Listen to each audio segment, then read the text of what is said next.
Hi friends. तो आज के इस सेशन में हम कवर करेंगे कंक्रीट क्यूब्स अगर फेल्स हो जाते हैं तो उस कंडीशन में आपको क्या करना है, what to do and how to do. ठीक है, ये आप कॉम्प्रेसिव स्ट्रेंथ जो टेस्ट करते हैं उस केस में अगर आपके concrete cubes if goes fails then what are the reasons and what to do for further. ठीक है, सब्जेक्ट आपका क्लियर है आई थिंक। चलिए बहुत ही फ्यू वर्ड्स में मैं आपको क्लियर कर देता हूँ। देखो, ये मैंने हेड यहाँ पे मेंशन किया है। ठीक है, अगर आपका 28 डेज में आपका क्यूब का जो रिजल्ट है वो फेल हो जाता है। जनरली आपको पता है जो कंक्रीट का जो टेस्ट करते हैं वो 3 days, 7 days, 14 days and 28 days. लेकिन मैं आपको जनरली एक सिंपल सी बात बता दूँ, अगर 3 डेज, 7 डेज या इवन 40 डेज में भी आपका कोई क्यूब फेल हो गया किसी भी जो सिनेरियो मैंने बताया, तो उस केस में आप उसे फेल नहीं मानेंगे जब तक कि आपका 28 डेज में फेल का सिनेरियो नहीं बन जाता है। ठीक है, वही सब चीजें हैं मैं आपको इसमें क्लियर कर दूंगा आज। देखो, ये क्यूब टेस्टिंग मशीन है। यहाँ पे आपका इसको कॉम्प्रेसिव लोड दे रहा है। ठीक है, मैं आपको वन थिंग क्लियर कर दूं, MPa इसका मतलब होता है मेगा पास्कल। ठीक है, जैसे आपका कोई M25 M30 ग्रेड है फॉर एग्जांपल। ठीक है, अगर उसका जो रिजल्ट है M for mix, M30 mean 28 days में इसका जो रिजल्ट है जनरली 30 MPa आप कंसीडर करके चलते हैं मोटर। ठीक है, अब इसके क्या पैरामीटर्स हैं, कितना कम आना चाहिए, कितना ज़्यादा आना चाहिए, उसके रेस्पेक्ट में कब हम इसको वीकन स्ट्रेंथ में कंसीडर करेंगे, वो सब चीज़ें अभी आपको थोड़ी देर में आगे क्लियर हो जाएंगी। ठीक है, पहले आप ये डेफिनेशन देखिए जो स्टूडेंट्स हैं फ्रेशर के केस में। Compressive strength definition: compressive strength is the ability of material or structure to carry the load on its surface। ठीक है, जो भी कंक्रीट इसके सरफेस पे जो भी लोड कैरी करता है विदाउट एनी क्रैक और deflection, that's called compressive strength. ठीक है, जब तक वो क्रैक और डिफ्लेक्शन नहीं दे रहा है और जितना भी लोड कंसीडर कैरी कर रहा है उसको आप कंप्रेसिव लोड बोलेंगे, सॉरी कंप्रेसिव स्ट्रेंथ बोलेंगे। देखो, एक फॉर्मूला है, आपने stress equal to load upon area. ठीक है, ये वही है, यहाँ पे जो सिग्मा है वो स्ट्रेस है और लोड P हो गया और A एरिया हो गया। ठीक है, ये फॉर्मूला है, ये कॉमन फॉर्मूला कहीं भी आपको देखने मिल सकता है। क्यूब का हम साइज लेते हैं 150 बाई 150, ये 15 सेंटीमीटर है, इट मीन mm में कन्वर्ट करूँगा 150 बाई 150 बाई 150 mm। ये सारा आपका mm में डायमेंशन है। ठीक है, अगला आप देख रहे हैं कंक्रीट एट वेरियस एजेस। बोले तो कितने टाइम में हम टेस्ट करते हैं और कितने क्या रिजल्ट्स होंगे, 3 days, 7 days, 14 days, 28 days. Respective strength कितना होना चाहिए, 30 to 40% of the 28 days of strength. ठीक है, 7 डेज में 65 to 75 of the 28 days strength. ठीक है, 14 में 85 to 95%, 28 डेज में 100%। ओके, अब देखिए सेम जो मैंने अभी सिनेरियो लिया था, 3 डेज, 7 डेज, 14 डेज, 80% यहाँ पे आपका कंसिडर्ड है। ठीक है, अब जैसे 3 डेज में अगर आपका 35 है, it mean early strength gain कर रहा है, और आपका 7 डेज में सिग्निफिकेंट स्ट्रेंथ। बेसिकली अब 28 डेज पे कंसीडर आपका फोकस रहेगा। ठीक है, डिजाइन स्ट्रेंथ के लिए हम 20 डेज के लिए कंसीडर करते हैं बाई एज। अब आपको आगे ये देखने को मिलेगा, थोड़ा सा रेज कर देते हैं, एक्सेप्टेंस क्राइटेरिया। ठीक है, कंक्रीट के जो क्यूब्स हैं उसके जो रिजल्ट्स आए उनको हम कब उनका एक्सेप्टेंस क्राइटेरिया में फिक्स करेंगे। जनरली आपको इसके लिए IS कोड जो फॉलो करना है वो 456 456 2000 फॉलो करना है। ओके, क्लॉज नंबर 16 है आईएस कोड में। ठीक है, इसका जो ब्रेक डाउन का एक्सेप्टेंस क्राइटेरिया है, ये पूछ लिया जाता है कौन से क्लॉज में है, ऑब्जेक्टिव केस में। ठीक है, अब देखो, ये sample consist 3 specimen.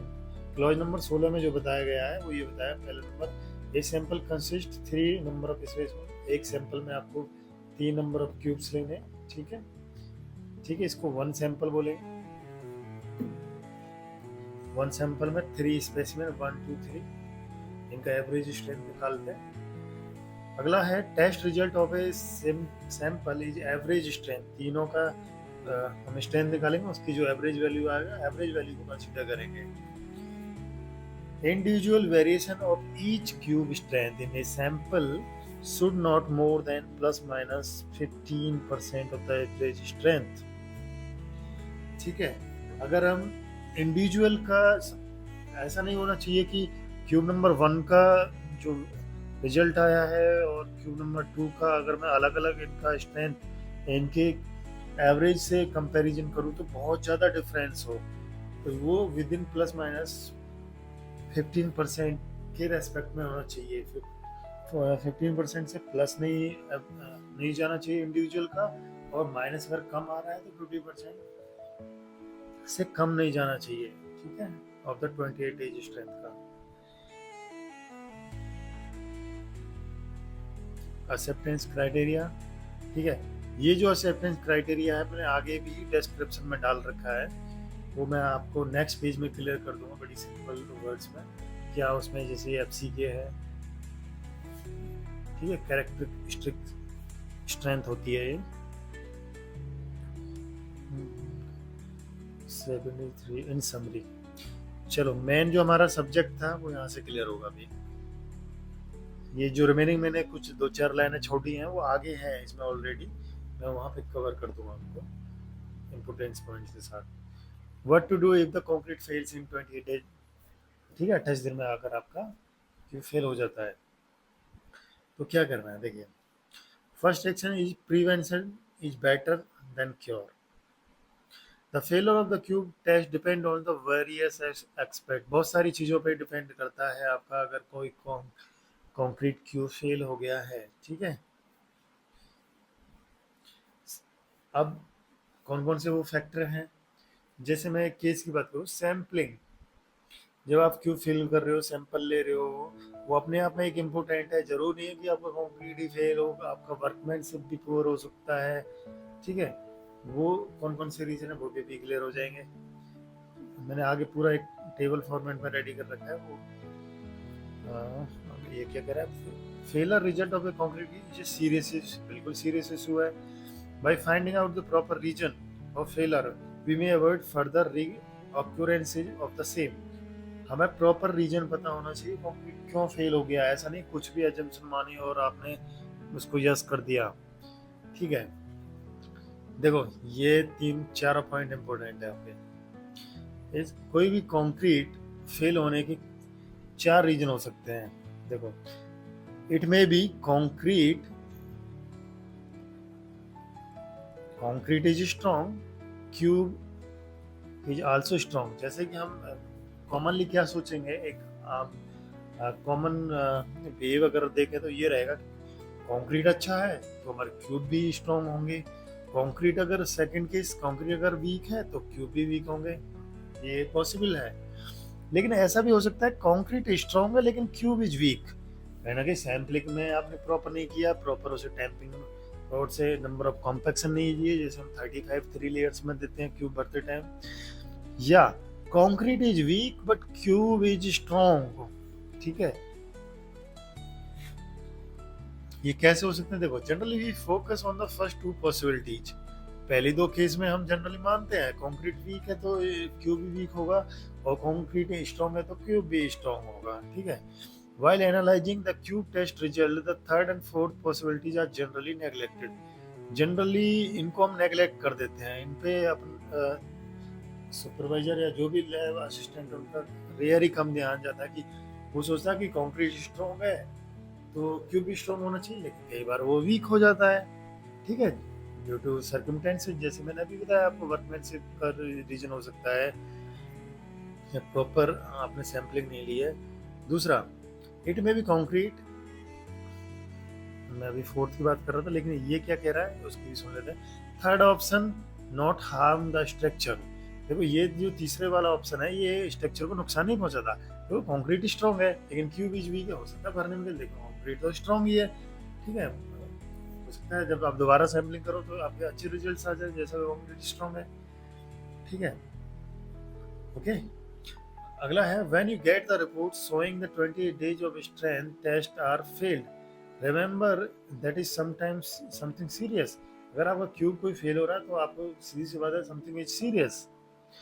This test result of the 28 days cannot be treated just like 7 in case of 7 days failure. Serious इसलिए होना है क्योंकि 28 दिन का रिजल्ट है, 7 डेज का थोड़ी है। फेल हो गया तो मैं 28 डेज में फाइनल रिजल्ट्स आएंगे तो मैं चेक कर लूंगा। ठीक है, सीरियस होने की बात है। देखो ये मैं वो पॉइंट्स बता रहा हूँ जो कि जनरली हो सकते हैं आपके साथ, और क्या एक कॉमन बिहेव होना चाहिए फेल होने के बाद। उसके बाद फाइनल रिजल्ट्स तो मैं आपको क्लियर कर ही दूंगा। As we know, next point देखते हैं ये वाला। As we know we must attain 99% of the strength in 28 days. 28 दिन में आप 99% स्ट्रेंथ गेन कर लेते हो। Test are considered as the deciding criterion for the acceptance. ठीक है, before considering the 28 days cube test if failed or passed, we going to deep our scenario of the cube failure. Let's us quickly how to cube results are generally interpreted as per the IS code failure of cube in compression. Wait a minute. Yes, there are two criteria are to be made for accepting a concrete cube test. देखो मैंने बताया था, मैं आपको आगे clear करूंगा ये एफसीके वाला कहानी क्या है। देखो फॉर एग्जांपल इसने M20 या M20 ग्रेड लिया, जो एवरेज स्ट्रेंथ आपका क्यूब का तीनों सैंपल्स का आया, उसका जो कॉन्सेप्टिव टेस्ट रिजल्ट है should not less than FCK +4। ठीक है, FCK क्या है, आपका कैरेक्टरिस्टिक स्ट्रेंथ है। M20 जो भी ग्रेड है ये क्या है, FCK +4। फॉर एग्जाम्पल आप M25 ले रहे हो तो फॉर्मूला FCK +4 कितना हो जाएगा, 25 + 4 29। ठीक है, न्यूटन पर mm स्क्वायर। और माइनस का केस, अगर should not be less than, क्या हो जाएगा, 25 - 4 कितना हो जाएगा, 21। मेरे पास दो केस आ गए ये वाले। ठीक है, 29 से ज़्यादा नहीं होना चाहिए, इंडिविजुअल का केस है अगर मैं एवरेज से मेजर करूंगा, और 21 से कम नहीं होना चाहिए। इस रेंज में है तो आपका test mix is okay. Okay, now the question on workmanship. ये जो सिनेरियो है आपका IS कोड 456 में मिल जाएगा, IS 456। ये आपको रीड कर लेना एक बार पूरा IS कोड, नहीं तो ये बेसिक चीज आपको ध्यान में रखना है। अब ये क्या कह रहे हैं भाई साहब आगे, now the question of workmanship.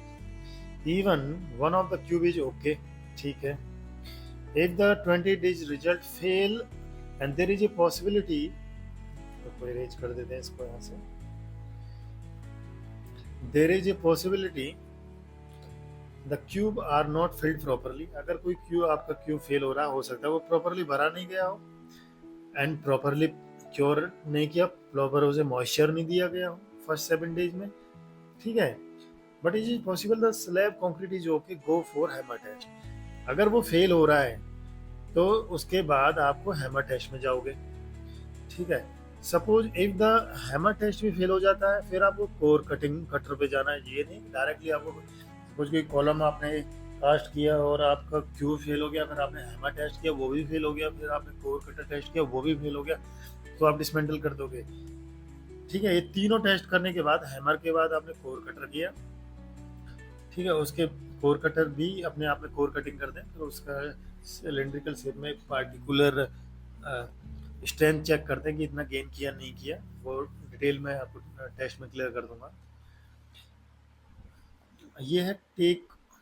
अब सपोज आपका कोर कटर भी आपका फेल हो गया, तो आप क्या करोगे, ये कोर कटर रिजल्ट आप कंसल्टेंट के पास जाओगे, जो आपका स्ट्रक्चर इंजीनियर है उसके पास जाओगे। वो आपको डिसीजन देगा कि क्या मैं इसमें कोई रेक्टिफिकेशन, मेरा कॉलम फेल हो गया, मैं इसमें कोई रेक्टिफिकेशन कर सकता हूँ। आपने रेट्रोफिटिंग सुना होगा, कॉलम जैकेटिंग, वो करके थोड़ा सा उसका क्रॉस सेक्शन एरिया बढ़ाया जाए तो चल सकता है।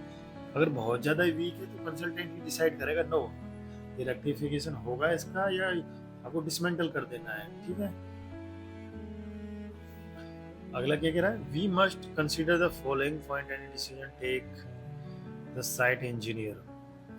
देखो हमें दो तीन चीज़ों को ध्यान रखना चाहिए। एक तो ट्रेन सुपरवाइजर भरे उसे, जिसको प्रैक्टिस हो। ठीक है, whether the straight is unacceptable as per the acceptable formula, और so what the they are satisfied the designer and corrective method. NDT test, NDT test इसको ही बोलते हैं आपका हैमर टेस्ट, मतलब जिसमें आपका हैमर है, और रिबाउंड हैमर टेस्ट वो एनडीटी में आता है। नॉन डिस्ट्रक्टिव टेस्ट बोलते हैं इसको। ठीक है, ये जनरल से पॉइंट है। तो ये इसने क्या बोला, मैं आपको अब एक लाइन में क्लियर कर देता हूँ, पूरा समराइज किया था। जिसने भी वीडियो एंड तक देखा आई होप वो अब पढ़ने के लिए इम्पोर्टेंट है। देखो अगर आपका कोई कंक्रीट क्यूब फेल हो जाता है, तो पहले तो आपको ये जानना होगा कि ऐसा नहीं है कि वर्कमैनशिप का कोई इश्यू रहा हो, जो भी सुपरवाइजर असिस्टेंट उन्होंने ढंग से फिल नहीं किया हो, प्रॉपर उसे कॉम्पैक्शन नहीं दिया हो। और कॉम्पैक्शन ये भी हो सकता है जब क्यूब आपने प्लेस करा हो वाटर में, तो उसे प्रॉपर मॉइस्चर नहीं मिला हो। ठीक है, या और उसके बाद भी आपका सब कुछ फेल हो गया है, आपने सारे रीजन जान लिए बैक में, फिर आप रीबाउंड हैमर टेस्ट करेंगे। ठीक है, एनडीटी का टेस्ट बोलते हैं इसको। उसके बाद अगर रिबाउंड में भी फेल हुआ तो कोर कटर कराओगे। कोर कटर में भी उसके रिजल्ट्स आप कंसल्टेंट के पास ले जाओगे, जिसने बिल्डिंग डिजाइन करी है, जिसने कॉलम डिजाइन किया है, जिस ठीक है कि सर ये रिजल्ट्स आ रहे हैं इसके, हम इसके साथ जा सकते हैं या हमें कोई रेक्टिफिकेशन मॉडिफिकेशन की जरूरत है। ठीक है, वो डिसाइड करेगा कि इसको रेक्टिफिकेशन करना है, पूरा ही डिसमेंटल तोड़ के दोबारा से रिकास्ट किया जाए। सो आज के वीडियो में इतना ही। आई होप आपको क्लियर हो गया होगा। अगर कोई क्यूब फेल होता है तो क्या करना चाहिए उसके लिए, आपका कोई भी डाउट हो you can mention on comment.